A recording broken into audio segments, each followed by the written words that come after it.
Random thoughts. In this video, I'm going to read part of Douglas Jardine's book, The Mad Mullah of Somaliland. And this is a book that, of course, was published in the early 1920s. And Douglas Jardine was a colonial administrator in Somaliland, and he served in a very senior position between 1916 to 1921.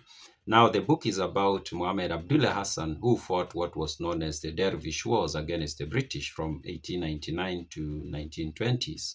Now, in this part of the book, this is the British now going into the third expedition. They had two expeditions that did not succeed. In the first one, the British thought it was going to be a simple matter. They were going to fix it. They were going to defeat Mohammed Abdille Hassan and everything was going to go back to normal. It failed. The second one failed. Now we are in the third one. By the time they are reaching the third expedition, now this has become a major war, and the public in Britain know about it, and the media know about it. And in fact, he says that there are a lot of journalists who come to Berbera to cover this war. Now, of course, like any other war, this war relied so much on the movement of news, of course, intelligence. The British needed to collect information that they could use to fight the war. Of course, Mohammed Abdille Hassan also did rely, of course, he needed information. Any war, the movement of information is very critical, and it was the case with the Dervish Wars. Now, the British, of course, did have modern communication systems, modern, of course, according to the standards of the 1900s. I think at this time, most likely the radio signal was in use. To some extent, maybe not. I think there's a place where he mentions radio signal or the telegraph or something like that. Mohammed Abdille Hassan, okay, before I talk about Mohammed Abdille Hassan, the British did rely so much on, of course, people moving with news, letters. People will be sent using horses to pick information and bring information, of course, that kind of arrangement. Mohammed Abdille Hassan also did have his own system of receiving information, intelligence. And when I read this part, I remembered reading the John Boyes, The King of the Akikuyu, or The King of the Wakikuyu. This is a book that was written in early 1900s, and it's a book about the um, this British guy who came to Kikuyu land and later on claimed to have been made to be the king of the Wakikuyu. He was not, of course, he was just claiming.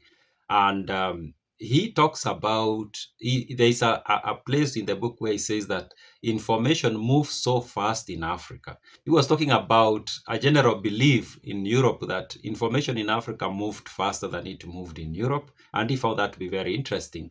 And he attempts to explain how information moved among the Akikuyu, where if something happened, people of one ridge will get the information, and the first thing they do, they move it to the next ridge, and the next ridge has the responsibility of getting the information to the next. And often they did use smoke to do that. Now, the system that was used by Mohammed Abdille Hassan was more or less similar. And we are going to read the part where Douglas Jardine talks about it. And this is what he says. The immediate objective of the column was Danot. Now he's talking about a movement of a military to Danot, which was a place they were targeting to capture. But before they left, it was given out in Bohotol that they were making for Kurmis.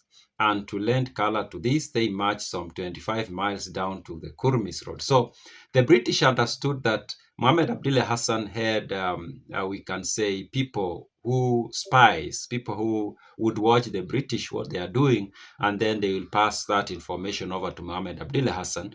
And they were intending to go to Danot, but they decided to, of course, do some maneuvers that will mislead the spies so that the spies will think that the military was marching to Kurmis, but actually that's not where they were going. And so they marched 25 miles in the direction of Kurmis, but of course they are changing direction to go to Danot. To illustrate the efficiency of the Dervish spy system, at this period it may be mentioned that when they were only a few miles out of Bohotol, the news of the departure of the column was signaled by means of a large bonfire in front of them. So somebody lit a bonfire in front of them. Maybe it was made to seem like it's just a fire, but actually it was a means of communicating. The signal was taken up by a runner some miles ahead, who at once started for Danot with the news. So the British have tried to cover their tracks by making it seem like they are going to Kurmis. They move some like 25 miles in the direction of Kurmis. So they think they've confused the spies, and now they start marching towards Danot. But the spies are watching them, and somebody, maybe was even part of the army, lights a fire, and this fire is meant to send a signal to someone who is further ahead, and that person picks up the signal. And what is difficult to understand here, how did this person know that actually the signal is that these people are moving toward the north? Maybe it was not just a random fire. It's likely that it was a fire that was done in a such a way that it sent out a smoke in some form, so that the person seeing the signal will understand that actually this means that these people are going to the north and they are not going to Kurmis. And he continued to say that luckily a patrol of the Somali Camel Corps picked up the runner's paw, ran him to earth, and brought him in as a prisoner. So in this case, the spy was captured before he could reach the north and pass the information that actually the British were coming this way and they were not going to Kurmis as they made us to think. So this is the system, or at least part of the system, that Mohammed Abdille Hassan used to pass information or to receive intelligence as to the activities of the British.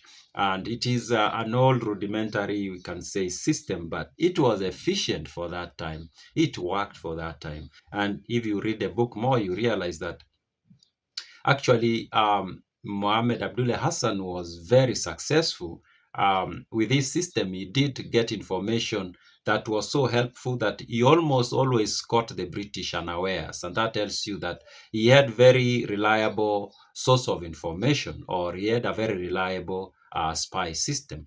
Those are my random thoughts.